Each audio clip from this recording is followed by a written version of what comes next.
nous allons nous entretenir encore une fois de plus. C'est pas une première. Bonjour Jérès. Lui, c'est Jérès Wagoti Niembo.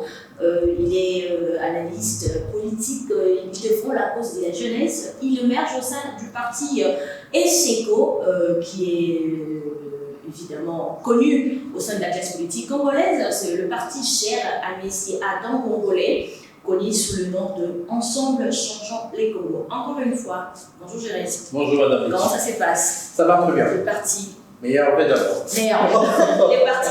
Ouais, ça va. On est là. Super bien. On est là. ESECO est là. Comme toujours, on soutient les chefs de l'État. Ah bon. On est une union sacrée. On est dans l'union sacrée et nous sommes l'union sacrée. ESECO va bien. Hier, vous étiez dans l'opposition. Aujourd'hui, vous êtes dans la majorité. Vous avez tous fait la même chose. C'est comme aujourd'hui la traversée à l'opposition vers l'union sacrée. Même pas une évidence. Félix Tshisekedi, son excellence Félix Tshisekedi Tshilombo, le PR5, un des jokers de l'opposition d'hier, est arrivé au pouvoir. ESECO est connu comme un grand allié de l'UDPS. Ça date pas d'aujourd'hui ni d'hier. Et Ada Bombo, l'équipe président de ESECO.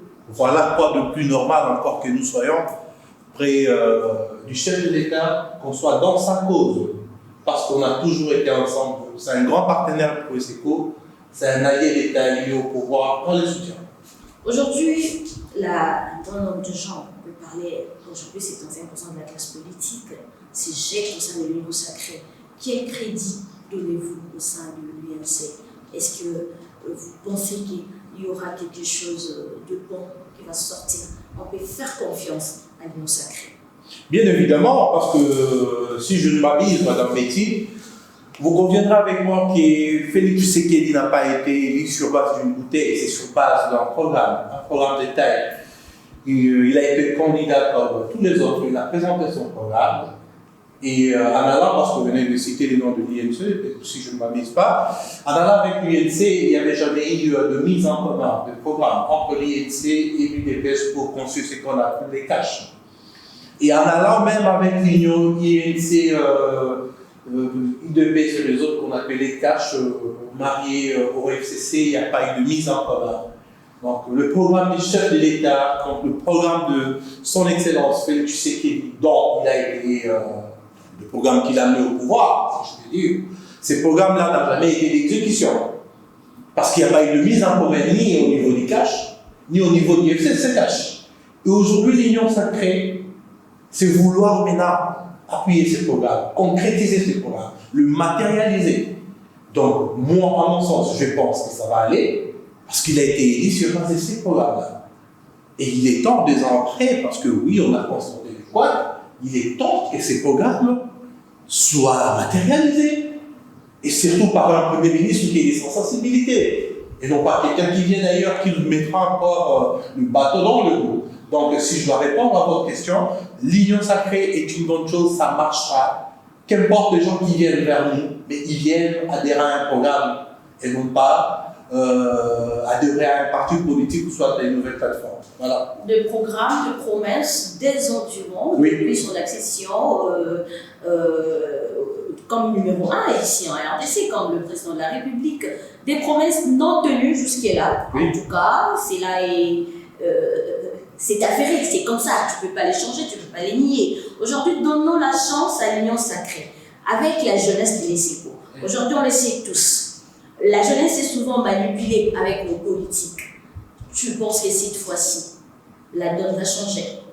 Il faudrait dire les choses. Il faudrait dire les choses clairement, Madame Betty. Je suis un peu crispé et sidéré que ça fait 2 ans après qu'il n'y a pas un changement. Je m'exprime en faux. C'est là que avéré. Oui, non, je m'exprime en faux. Je m'exprime en faux tout en respectant les opinions contraires aux miennes, en respectant cela. Parce que le pays n'a pas été géré en cohabitation d'abord. Le pays n'a pas été géré par la présidence. Parce que Félix Tshisekedi est chef de l'État, président de la République, et non pas Premier ministre, et non pas bourgmestre, et non pas ministre de la Justice, et non pas ministre de Finances. Donc le pays a été géré dans une coalition. Pourquoi aujourd'hui nous parlons d'union sacrée, Madame Betty? Parce que cette coalition a trouvé ses limites. Pourquoi aujourd'hui nous parlons d'union sacrée, Madame Betty? parce que les choses doivent bouger. Qui a appelé les gens en l'union sacrée? C'est le chef de l'État, Félix Tshisekedi. Donc il est au courant de tout ce qui se passe. Nous avions envie des gens se monter les uns contre les autres. Ils travaillent en coalition, mais il n'y a pas un fruit de la coalition. Mais dire qu'il n'y a pas de fruit de la coalition des empêche, je dis oui. Mais dire que Félix n'a pas fait quelque chose, je dis non. Parce que jusqu'à là, son programme, il n'y a pas d'exécution. Et c'est ça l'union sacrée. Parce que dans l'union sacrée, nous et SECO, on va mener notre part. On va mener notre contribution pour amener le chef de l'État à matérialiser son programme, qu'il a mis au pouvoir. Ça ne sera plus la coalition dont vous avez connu FCC Cash. Parce que quand même, vous êtes au courant, vous voyez comment les mouvements vont de gauche à droite. Il y a des gens qui peuvent perdre pour aller derrière l'union sacrée. C'est du nouveau, Madame Betty. Le jour où l'union sacrée naîtra, le jour où le premier ministre de l'union sacrée sera nommé, ça sera un nouveau jour au Congo. Je prends la date. L'actualité oblige, nous parlons de l'Union sacrée de la nation initiée par le chef de l'État, Félix-Antoine Tshisekedi, avec plusieurs plateformes politiques aujourd'hui. Nous avons les SECO aussi au sein de l'Union sacrée. Aujourd'hui, nous allons parler toujours de Félix Tshisekedi. On parle toujours, il a fait la coalition avec les FCC, bilan négatif, désendurant. Aujourd'hui, il est au sein de l'Union sacrée avec les SECO inclus à l'intérieur. Est-ce que tu penses que quand tu dis c'était pas lui qui gérait, c'était la coalition qui gérait, tu penses que pendant toute sa période au sein de la magistrature suprême, il va faire le compte auprès de la population? C'est pas la coalition qui fera les comptes à la population. Je dois rester dans la question et je dois réitérer mes mots. Je ne suis pas en train de dédouaner le chef de l'État de quoi que ce soit. Je reste dans les convictions et dans l'idéologie de l'union sacrée, qui n'est pas un parti politique, qui n'est pas non plus une plateforme politique. L'union sacrée, c'est l'ensemble de personnes qui croient à un programme. Et ce programme ne date pas d'hier ou d'avant-hier. C'est le programme qui avait les Félix à la tête de la République. Donc les gens qui adhèrent à l'union sacrée, c'est pour la matérialisation d'un programme qui existe. Parce que beaucoup se sont aventurés en ce sens. Aller faire des cahiers de charges, machin, venir avec des propositions. Nous ne venons pas faire à manger pour nous tous. Il y a des gens manger sur la table. On vous convie juste de venir manger. Des programmes énormes. Donc, nous, et c'est que je viens encore de le répéter après, si on va faire quelque chose, on ira dans la vision de ce programme. Vous allez rien apporter. Non, ce programme, non, on va apporter quelque chose parce que, attends, l'État aura des animateurs. Parlez-nous de ça si possible. Félix Tshisekedi, il sera au sein de l'Union sacrée. Le chef de l'État ne sera jamais à la fois chef de l'État, à la fois Premier ministre. Il ne sera jamais chef de l'État à la fois bourgmestre de la Gomela où nous nous retrouvons. Il ne sera pas à la fois chef de l'État et chef de quartier à Bandal. Il ne sera pas à la fois chef de l'État et ministre de Finances. Il est temps que tout le monde fasse son travail. Oui, jadis. Et je conviens, j'ai dit souvent, il n'y a jamais eu de mauvaises troupes, il n'y a qu'un mauvais chef. Oui, je comprends que les gens aillent dans ce sens. Mais moi, je crois qu'il est temps que tout le monde réponde à ses responsabilités. Il y a un ministre de Finances, il y a un ministre de Mines, il y a un chef de l'État, il y a un chef de quartier, il y a un chauffeur, et chacun doit faire son travail et répondre à cela. Quant au bilan en 2023, vous avez raison, il sera le seul à répondre à la nation congolaise. Le souverain primaire, d'où nous et SECO, on vient mener d'autre part pour que son bilan soit positif. Parce que 2 ans après, avec la coalition, mais attendez, vous en savez plus que moi. Parlons de l'ESECO d'abord au sein de l'Union sacrée. Vous êtes responsable et coordonnateur de la jeunesse de ces partis politiques. Quelle est votre vision principale au sein de l'Union sacrée? Qu'est-ce que vous avez déjà prévu? Vous serez là, vous allez parler de quoi? Vous allez amener quoi? Votre particularité, c'est de ça on parle. Notre particularité, je viens de le dire. Félix a été élu sur base d'un programme. Nous sommes, si je peux le dire, co-auteurs de ces programmes. Parce que je viens de le rappeler, on a été avec IDPS, aux côtés de l'IDPS avant les élections de 2018. On a été parmi les gens qui ont élaboré ces cahiers de charges. Donc pour nous, ces cahiers de charges est aussi notre. Il y a ESECO dans ces cahiers de charges. Et ESECO veut matérialiser ces cahiers de charges. Donc on n'a pas à apporter des nouveaux parce que c'est du connu, on connaît ce qui existe dans ces cahiers parce qu'on est parmi les gens qui ont élaboré ces cahiers de charges. Donc ESECO ne pas, comment dirais-je, un adhérent d'hier ou soit d'aventure comme les autres le font aujourd'hui. Mais nous on est là avec ce programme qu'il a mis au pouvoir depuis 2018 et avec l'Union Sacrée on va essayer de matérialiser ces programmes. Voilà. Donc, avec l'Union Sacrée et la jeunesse de l'ESECO, on peut déjà croire à un Congo prospère demain. Fort, prospère, pourquoi pas. C'est que vrai, le Congo a besoin de beaucoup de choses. C'est que vrai, ça ne sera pas par une baguette magique que tout va changer. Il y a plusieurs choses à retravailler, il y a plusieurs réformes qui sont en train d'y bien sûr. Et nous croyons que la participation des ESECO dans la gestion de la chose publique va changer quelque chose. Ça sera pas, en fait, ça sera différent du Congo d'aujourd'hui, en 2023, quand nous aurons apporté notre pierre sur l'édifice. Et aussi, tu es sans ignorer aujourd'hui que la jeunesse congolaise n'a plus confiance à la classe politique congolaise avec tout ce qui s'y passe. Qu'est-ce que tu vas faire? C'est quoi le travail que tu vas devoir faire pour redonner confiance à cette jeunesse-là qui n'a plus confiance en vous, au fait, au sein de la classe politique? C'est mon travail de chaque jour. J'ai toujours demandé à nos amis jeunes de ne pas trop être dans la réaction. Il faut être dans l'anticipation des choses. Aujourd'hui, si moi, j'ai coordonnateur jeune, coordonnateur national de l'ESECO, je prends l'initiative, ou soit j'accepte d'accompagner mon président d'Abongolé et mon parti à soutenir l'Union Sacrée parce que je ne vais pas être dans la réaction. Vous voyez, je ne vais pas toujours subir. Cette confiance-là, oui, certes, parce que nombreux de jeunes Congolais attendent de politiciens un $100, un $200 et machin.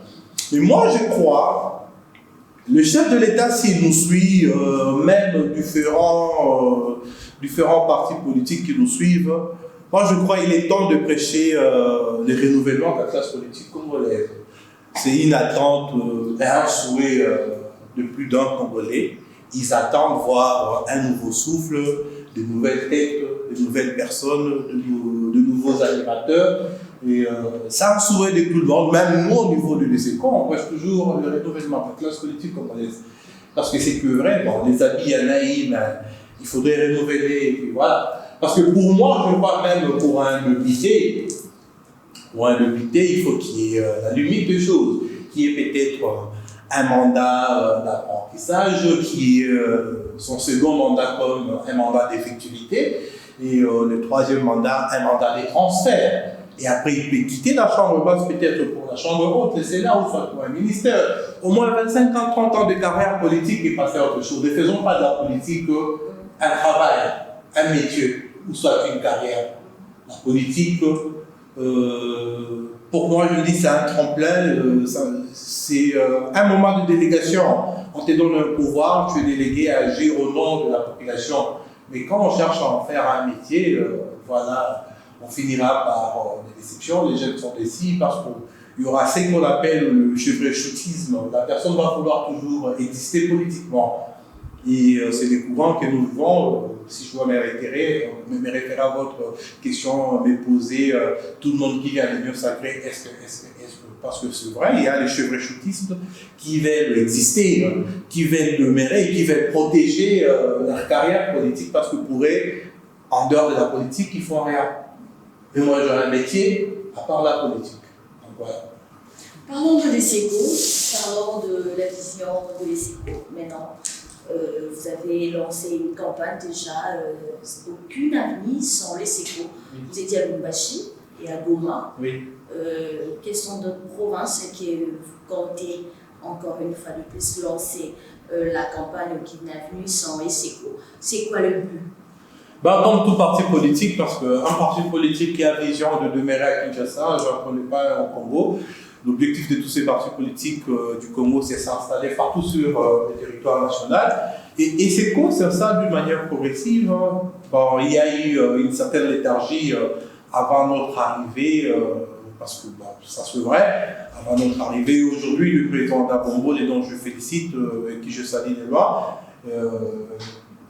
il fait ce qu'on appelle le revue de troupes. Donc, on est sur terrain, on descend, on fait notre campagne, on s'installe. Je crois l'étape quelle sera fixée par le comité directeur. Je n'ai pas mandat pour dire quelle sera l'étape suivante. Mais à ce que je sache, le territoire national est visé. Et attendez ces cours chez vous, car il va arriver très bientôt. Aujourd'hui, vous appelez la jeunesse à adhérer au sein de l'ESECO. Oui. Pourquoi cette jeunesse doit adhérer? Vous devriez avoir de raisons qui accrochent. On a des particularités, madame Bessie. Parlez-nous de ça. Déjà, chez nous, on ne parle pas de la Ligue des jeunes. D'accord. Tout le parti politique congolais, on parle de Ligue des jeunes, machin. Chez nous, c'est juste la jeunesse. Et cette jeunesse, elle a un nom. La jeunesse consciente. On fait les choses contrairement à plusieurs Ligues des jeunes. Les Ligues des jeunes des autres partis attendent de qu'on donne pour travailler.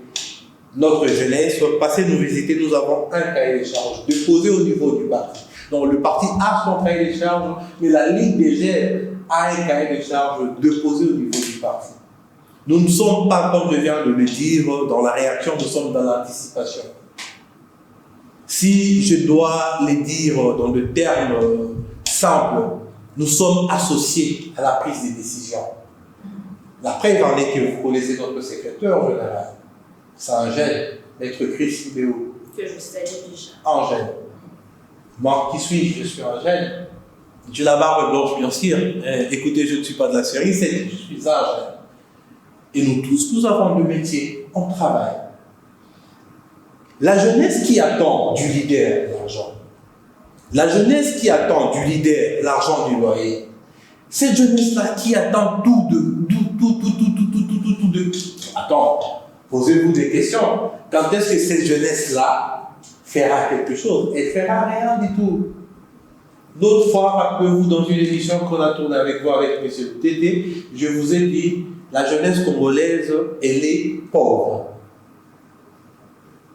Allez-y comprendre. Si je me réitère à propos de l'autre fois, allez-y comprendre, parce que les gens attendent de leaders quelque chose. Il y a dans deux parties où les leaders sont appelés soleil, je ne sais pas, il y a de ces noms pour le magnifier, les Djalelo, mais chez nous, les Djalelo n'existent pas. Toute personne qui adhère à la jeunesse a un droit dur. Il est entendu, il est compris, et tout ce qu'il fait est pris en compte. Vous avez fait longtemps au sein de l'ESECO, quand bien même à un moment donné, vous avez manqué du Constance, vous êtes parti rejoindre Jean-Marc Campinga, lui qui était avec la majorité. Laisse-moi finir, monsieur Baboti. Lui qui était avec la majorité, à l'époque avec le président Kabila au sein du FCC déjà. Aujourd'hui, vous êtes maintenant à l'ESECO pour une fois. Il y a du concret. Est-ce qu'il y a du concret? Est-ce que vous avez fait de choses? Il y a des avancées positives jusqu'à là. D'ailleurs, je vais apporter quelques corrections, soit rectificatives, par rapport à ce que je viens de dire, Madame Betty. Je n'ai jamais rejoint Jean-Marc Campinga en 2010. Non.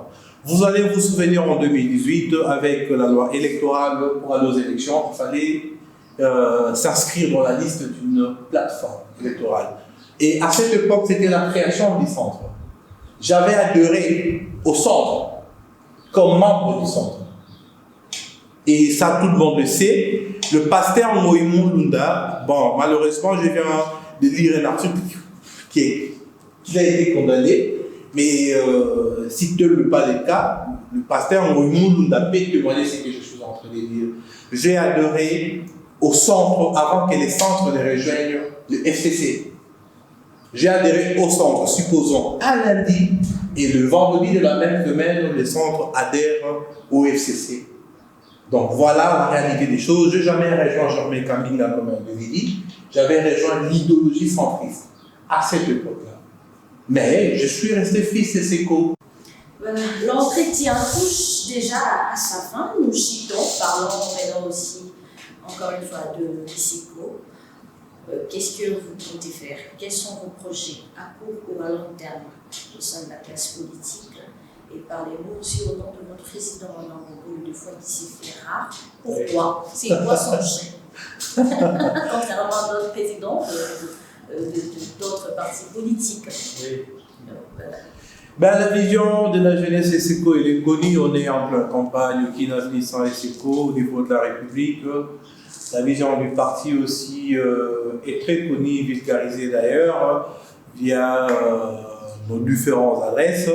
S'il faudrait plus savoir sur nous, parce que la télé, c'est les temps, comme les journalistes aiment bien le dire, suivez ma page politique, CNJ, donc arrobase, sur Twitter, arrobase, CNJ, donc C majuscule, N majuscule, J majuscule, et SECO officiel, pour savoir plus sur la jeunesse de l'ESECO. Suivez-nous aussi sur arrobase Jires Bagoti pour savoir plus sur l'histoire, donc mémoire RDC.